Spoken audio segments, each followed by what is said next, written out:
పరలోకానికి వెళ్ళేటటువంటి వారిలో నువ్వు కూడా ఉన్నావా, చేరావా? ఒక విషయం జ్ఞాపకం పెట్టుకో, నరకానికి వెళ్ళే దారి ఏమిటట? వెడల్పైనది. పరలోకానికి వెళ్ళే దారి ఇరుకైనది. ఎందుకని పరలోకానికి వెళ్ళే దారి ఇరుకైనది, నరకానికి వెళ్ళే దారి వెడల్పైంది? కారణం చెప్పండి.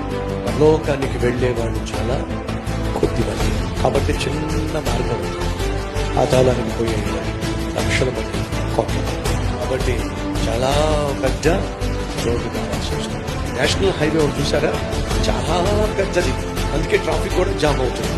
మన గల్లీలు ఉన్నాయి చూసారా, అక్కడ చక్కగా బయట నుంచి షెట్లు ఆడుకుంటూ ఉంటారు, మన రోడ్డు మీద షెట్లు ఆడుకుంటూ ఉంటారు, అలాగే పిల్లలు క్రికెట్ ఆడుకుంటూ ఉంటారు రోడ్డు మీదే. ఎందుకని? ట్రాఫిక్ ఏమీ ఉండదు కాబట్టి. పరలోకానికి వెళ్లే మార్గం చాలా చిన్నది, వెళ్లేవాడు చాలా కొద్ది మంది.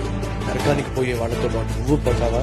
పరలోకానికి వెళ్ళేటటువంటి ఆ కొద్ది మందిలో నువ్వు కూడా చేరి పరలోకానికి వెళ్ళాలి. పాతాళానికి పోకూడదని, పరలోకానికి రావాలని యేసుక్రీస్తు లోకానికి తన్ను తాను రిక్తునిగా చేసుకుని దాసుని స్వరూపును ధరించి నీకోసం వచ్చాడు.